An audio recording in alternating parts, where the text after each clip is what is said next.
আপনাদেরকে অবশ্যই রিজাইন করতে হবে। এই সংবিধান বাতিল করে আপনাদেরকে নতুন সংবিধান রচনা করতে হবে। অনেকে বলছে এটা বিপ্লবী সরকার না গণঅভ্যুত্থান পরবর্তী সরকার না অন্তর্বর্তীকালীন সরকার। এটা আমি মনে করি একটা ভুল হয়েছে, এটা ঠিক। প্রেসিডেন্টের কাছে শপথ নেওয়া, ওই যে ভাই ভালো বলতে পারবেন, চুপ্পু সাহেবের মতো একজন করাপ্টেড ব্যক্তি যিনি যদি প্রেসিডেন্ট হিসেবে আছেন, নৈতিকভাবে বিচ্যুত ব্যক্তি, তার কাছে শপথ নেওয়া এটি একটি ভুল পদক্ষেপ ছিল। এই সরকার বাংলাদেশের অভূতপূর্ব, সারা দেশের জনগণের ম্যান্ডেট নিয়ে তারা ক্ষমতা এসেছে। ছাত্ররা তো পরিষ্কারভাবেই বলেছিল যে ছাত্র জনতার রূপরেখা দেওয়া সরকার ছাড়া কোন সরকার তারা মানবে না। কাজী প্রশাসনিক সেটআপ বিভিন্ন পরিবর্তনের আগে প্রেসিডেন্টকে অবশ্যই রিজাইন করতে হবে, না হলে ঝুঁকি থাকবে। কাজে অন্তর্বর্তীকালীন সরকারকে বলবো, সমস্ত রাজনৈতিক দল মত নির্বিশেষে আপনাদের প্রতি যে সমর্থন দেখিয়েছে, আপনাদের কাছে যে সংস্কারের দাবি তুলেছে, সেই ক্ষেত্রে বর্তমান সংবিধান দিয়ে হবে না। এই সংবিধান বাতিল করে আপনাদেরকে নতুন সংবিধান রচনা করতে হবে এবং এই অন্তর্বর্তীকালীন সরকার, পরবর্তী যে সরকার আসবে, তারা আপনাদের সমস্ত কাজকে বৈধতা দেবে, তারা আপনাদের সেটা লিগালাইজ করবে। কিন্তু আপনাদেরকে অবশ্যই প্রেসিডেন্টকে অপসারণ করে ডক্টর ইউনূসকে প্রেসিডেন্টের দায়িত্ব নিতে হবে। পাশাপাশি আপনারা শুনেছেন নেতৃবৃন্দ বলেছে, ফ্যাসিস্ট শেখ হাসিনা এবং তার দোসরদের ষড়যন্ত্র থেমে যায়নি।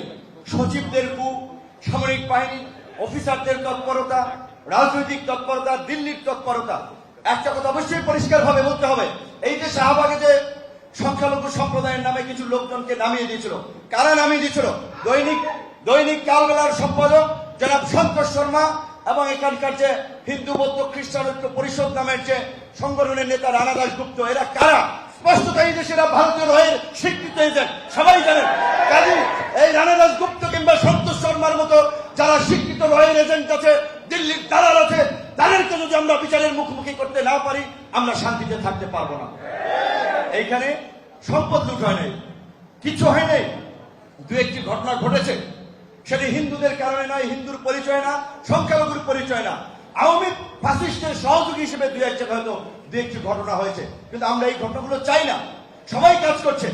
তারেক রহমান সাহেব এই পরপরই 5 তারিখের পরপরই আমার কাছে যতদূর জানা আছে সমস্ত রাজনৈতিক দলকে বলেছে, আপনারা সংখ্যালঘু সহ সবার নিরাপত্তা নিশ্চিতের জন্য আপনাদের নেতাকর্মীদেরকে কমিটি করে পাহারা দিতে পারেন। তাহলে তার মধ্যেও এই যে নাটকগুলো সাজাচ্ছে দিল্লির চরেরা দেশকে অস্থিতিশীল করার জন্য, এবং দিল্লির মিডিয়াগুলো কিভাবে মিথ্যা ফ্যাব্রিকেটেড নিউজ প্রকাশ করছে, এই আপনার গদির মিডিয়াগুলো, কাজেই ষড়যন্ত্র থেমে নাই। সেই ক্ষেত্রে আমাদের অবশ্যই সতর্ক থাকতে হবে, সজাগ থাকতে হবে। এই যে কিছুদিন আগে ইসলামী ব্যাংকের বল্ক লুটপাট করার জন্য আপনারা জানেন একজন ব্যক্তির পরিচয় এসেছে, রাজনৈতিক পরিচয়। এদের কারণে বিপ্লব ব্যর্থ হবে, এদের কারণে আমরা কলঙ্কিত হব। আমাদের দিকে আঙ্গুল তুলবে, অলরেডি অনেক বলা শুরু করছে কিন্তু যে ভাই এক দখলদারকে হটিয়ে কি হচ্ছে আমার দেশে, এরা কারা? কাজে এরা যদি রাজনৈতিক দলের হোক, এদের বিরুদ্ধে অবশ্যই ব্যবস্থা নিতে হবে। মনে রাখতে হবে, এখনই কিন্তু কোন রাজনৈতিক সরকার প্রতিষ্ঠা হয় নাই, অন্তর্বর্তীকালীন সরকার প্রতিষ্ঠা হয়েছে। তারা আমাদের ম্যান্ডেট নিয়ে কাজ করবে, আমাদের সহযোগিতা চেয়েছে, আমাদের সহযোগিতা আমরা করব। কিন্তু আমরা অন্তর্বর্তীকালীন সরকারের কাছেও পরিষ্কারভাবে বলতে চাই, বাংলাদেশে আমরা দেখেছি বিভিন্ন সময় আন্তর্জাতিক ষড়যন্ত্র থেকে বিরাজনীতিকরণের প্রক্রিয়া হয়েছে। কাজেই অনতিবিলম্বে অবশ্যই আপনাদেরকে একটা অবাধ, সুষ্ঠু, নিরপেক্ষ নির্বাচন এবং রাষ্ট্র সংস্কারের রূপরেখা জাতির সামনে হাজির করতে হবে। আপনারা সেই রূপরেখা অনুযায়ী আপনারা যে সময় চাইবেন, সমস্ত রাজনৈতিক দল আমরা ঐক্যবদ্ধভাবে আপনাদেরকে সময় দিব। কিন্তু একটা অনির্বাচিত সরকার যদি বেশি দিন থাকে, বিদেশি বিনিয়োগ বলেন, বর্তমান বিপ্লবোত্তর পরিস্থিতি বলেন, সেটা নিয়ন্ত্রণে আনা তাদের জন্য ডিফিকাল্ট হবে।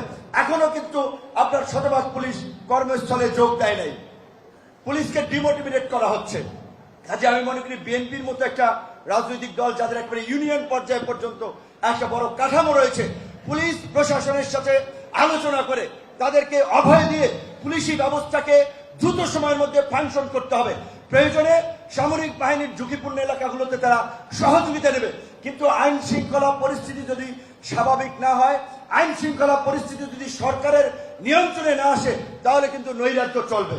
দ্বিতীয়ত, আমরা পরিষ্কারভাবে প্রধান উপদেষ্টা সহ সমস্ত উপদেষ্টাদের সাথে আমরা পরিষ্কারভাবে দাবি জানিয়েছি এই যে 15 আগস্টের ছুটি বাতিলের বিষয়। অবশ্যই শেখ সাহেবের মুক্তিযুদ্ধে অবদান আছে, তার জন্য আমরা তাকে রেসপেক্ট করি, কিন্তু তার মতো এই যে এখানেও যারা মুক্তিযুদ্ধ আছে তাদের তো কন্ট্রিবিউশন কম নয়। এতগুলো মানুষ মারা গিয়েছে, পেরেছে আওয়ামী লীগ 15 বছরে মুক্তিযুদ্ধের চেতনার কথা বলে, মুক্তিযোদ্ধাদের শহীদদের একটা সঠিক তালিকা তৈরি করতে।